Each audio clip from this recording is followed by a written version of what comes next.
Alrighty, guys, this is Snugsonblitz. And unless you've been living under a rock, pretty much the past week, the Blitz community has come out of the woodwork to share their thoughts on the Unreal Engine update coming later this year. Of course, nothing is set in stone, but yeah, there are some pros for sure, but a lot of concerns and very possibly cons.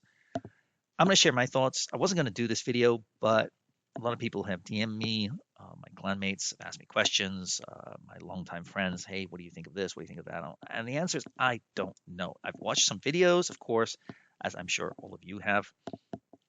But until it really comes into the game, we won't know. Now, to be fair, Wargaming is doing super test. And at that time, hopefully, the people will say, yeah, this is BS, or this is great, or I got to just tweak this or adjust that, or this is unfair, or this is too strong.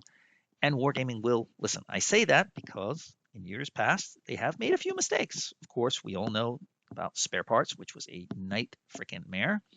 Thankfully, I was not playing the game at that time, but just they lost a lot of their loyal fan base. And my friends who'd been playing for a few years, they were out the door. And then Sheridan Missiles, which at first was a cool gimmick, something interesting, but pros just started figuring out how to take advantage of it. And next thing you knew, you had platoons of Sheridans nuking people left, right, and center, and there's nothing you could do about it. So it's just nuked from orbit, and you're like, okay, great, I can't do anything. So Blitz was no longer Blitz, and again, both of those things left people with a sour taste in their mouth. Will that happen here? Well, again, as I said, there's going to be some good things, and there'll also be some negative things. But the negative things are the ones that concern me, of course. So let's play this video here and talk a little bit about it. First thing we got to talk about are commanders here. Yes, here we go. Come on, move here. Why is my video not moving? Okay, hopefully. Yes, there we go. So yeah. Did you see what I see? I don't know. Oh boy, oh boy, boy, boy. So I'm all for cool maps. But I mean, look at this map. And we got Appenstadt, cool, cottages, towns, this quaint little area. And on the left side, we've got a volcano. Like, what is this? Middle Earth? Lord of the Rings? Yeah, no. And then, oh, wait, what do we have here? We got futuristic space punk, steampunk, whatever, blah, blah, blah, space, I don't know, train thingamajiggy. What? Yeah, no. No, Blitz is supposed to be kind of authentic, I guess. And I have no problem with futuristic maps. And I have no problem with a Middle Earth map. I have no problem with, for example, a dune map or a sand map or anything like that. That's cool. It's different. It's interesting. But when you just shove them all together, it's so weird. Now, I know a lot of players hate the mythical tanks, the Draculas, the mouse tank, the ground tank. I think they're a cool gimmick. They usually disappear after a few weeks, a few months, because people want to play more authentic tanks. But I don't think we want wacky, wild maps. Blitz is kind of a strategic game with a little bit of silly craziness in sometimes, and they have special modes for that. And again, as I said, I have no problem with weird, crazy maps. I just don't want them mismatched like that. It's just weird. Now I mean, flipping your tank, that's cool. That's gonna be a really interesting thing. I have no problem with that. I like that. The graphics look great. That I'm all for. So yeah, good stuff, right? Reforged, yes. Reforged into what? Yeah, unlock this thing. Tech tree. It's simple. It's not hard to figure out. I don't know what they're talking about. Simplify it. No, it was fine as it is. Not hard. There were a lot of choices, but yeah, I mean, I'm sure I don't really get what this is. I don't understand how my tanks are going to transfer over. And on top of that, they're getting rid of the first three tiers. Well, I mean, Wargaming did that themselves by basically making the first three tiers irrelevant. So not surprising, but this is going to be weird because now top tier is tier 7, which again may open the door to higher tier tanks later on, which would be kind of cool, I guess. But how about the stats? And of course, you know the answer to that is, are they going to even have stats? Are they going to remove stats? Yeah, that's one of the big concerns because you want to know if you're getting better in a game. In Mario, you're trying to get to Koopa to save the princess, or in Fortnite, you're trying to be the last man standing.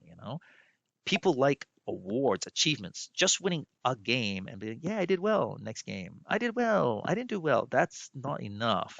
People want to see their progress, that they're getting better, uh, or if they're getting worse and they need to change course.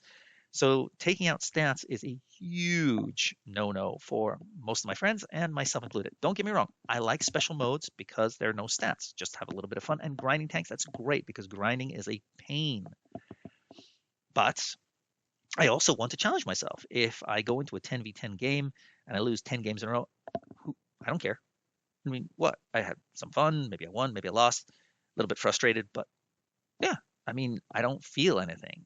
But in a normal game, if I'm playing 10 games and I've lost 10 in a row and I really feel I'm losing, I'm like, that's not good. So I want that challenge, that pressure on me. Otherwise, yeah, I'm not really interested. I think a lot of people feel the same way. So hopefully Wargaming doesn't go through with that and they do keep stats.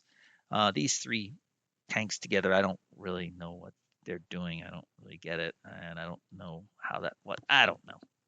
So we'll find out.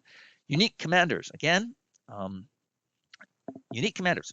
I'm for it. That's cool because it gives some variety that my VK90 will not be as will not be equal to another VK90 because I don't know what driver they've got. That's cool. I'll be like, whoa, this guy's faster than I thought, or he's got more DPM than I thought, or he's using that tank driver. That's kind of cool to a certain extent. But Olivia Vasquez with wow, I mean, yeah, that Fortnite blue hair, pink hair, yeah, hell no. No, I don't want that anywhere near the game. I mean, putting my Olivia Vasquez on my German tank, it's so weird. Yeah, I know you don't see them in the game, so we can kind of ignore it. It just leaves a weird, it gives me a weird feeling. And we got Duncan. Now, he's looking more tank commander-ish. I mean, he's got the coat that looks good, the clothes good. I mean, golf swing. I mean, is a World War II golf commander having going to be carrying around a golf club? Maybe. I guess he really loves golf, but I mean, no, I don't think so. But down here you can see a few of the others. Oh, sorry. You've got the African American guy. I don't know his name. I forgot his name. Where is it? Yeah, this guy here. I forgot. And you got Dickie. Is that her? Blonde hair. I mean, come on. Can't we have Christoph, like, or I don't know, some rough, German, Soviet, Swedish, or English, American. You know, I mean, we have tanks such as the Patton. Of course, we have General Patton. But why can't we have, Eisenhower as maybe the commander or something like that? That's more authentic, and I don't mind having a few gimmicky tanks, but do I need to also have gimmicky commanders? Why can't we just have more authentic commanders, World War II commander type players, and at least players who I think would be in the game? I don't need inclusivity in my tank commanders. I don't. Yeah, I get it. Fortnite cuteness, appealing to a different audience. I get that, but at least could she maybe be, rough? I mean, blue hair. Come on. In a tank? No. Steampunk? No, I don't want that. So that's weird. But the bigger issue is the effects they have. Now, as I said, the crew skills are kind of busted because it gives an advantage to people who have played the game a lot and have got up to level 7 versus people who have only played a few hundred games, a few thousand games. It's just hard to compete. I get that. But that was Wargame's decision to do that. So I didn't like it, but I'm like, okay, whatever. But this one will make things really unpredictable. I know, for example, that if I get hit by a shell from White 3, I can expect 1,600 damage, 1,200 damage, etc. But with this one, how do I know if he's fired 3 shots? How would I know if he's used his third shot increase boost? I won't know that unless I've been keeping track of it, which is harder to do if I've got to track not just if he just fired, but if how many shells he's fired and which driver is he driving. I don't even know. So I'm like, I don't want to step out if he's using the drunken driver because I'll die. I've got 1,800 hit points. I won't survive. That's going to be crazy. And some of these kind of stack on top of each other, which is going to be crazy. So within my area, 50 meters, I'll get that boost. Or if I'm down to a one shot, my speed goes crazy. It's going to make things so unpredictable. I understand trying to balance the game between great players and maybe newer players. But I think the best thing you can do is, by adding the servers together, you've got a bigger range of people. You can put the players who have new accounts together and the players who are experienced and just put bigger groups together because you have a bigger base of people. Before you didn't have that. That's how I think you balance it. But yeah, this is going to make things just wacky and wild. And it's going to become like, for me, I see it as like uprising mode or mad games because it's going to be wild and crazy. Things that we expect to happen or should happen can no longer happen. And you'll be like, I should have killed that guy. And yet, but he's got this huge boost because of the area distance and plus this and plus that and calculate this. Oh my God. I mean, it's just too crazy. So yeah, I don't like that. Again, I already shared my thoughts on the map. I mean, who needs that? I mean, yeah, that's weird. That looks good. Again, this is canal, but suddenly it's volcanic. Oh, again, why take canal and make it volcanic? Just have canal as canal or a new map that's volcanic. I mean, why do we have to mix the two? I don't get it. The visuals, yeah, undeniably, they look cool. I mean, did you see earlier that the Unreal Engine physics, yeah, flipping, falling down makes sense, right? You get caught in horrible positions you can't get out of. That makes sense to me. That's cool. I'm all a fan of all that stuff. That's great. Yeah, that's cool. Give me that. Flip them over. They can't get out. Yeah, sure. That makes all sense to me. That's great. And I mean, the snow falling down there, that's gorgeous. But here we go. The good old Blitz experience. No, I don't see that happening. Not in the way they're going to roll it out if they keep rolling it out the way it is, or at least they put it out so far with all these tank commanders. And they say they're going to add more later. I mean, how crazy is it going to get? Again, when you allow stacking and bonuses to other teammates and you've got this third unpredictability shell and it's just so much I'm sorry but silliness or craziness. And that's not why a lot of people play the game, is they like the predictability of what their tanks can do.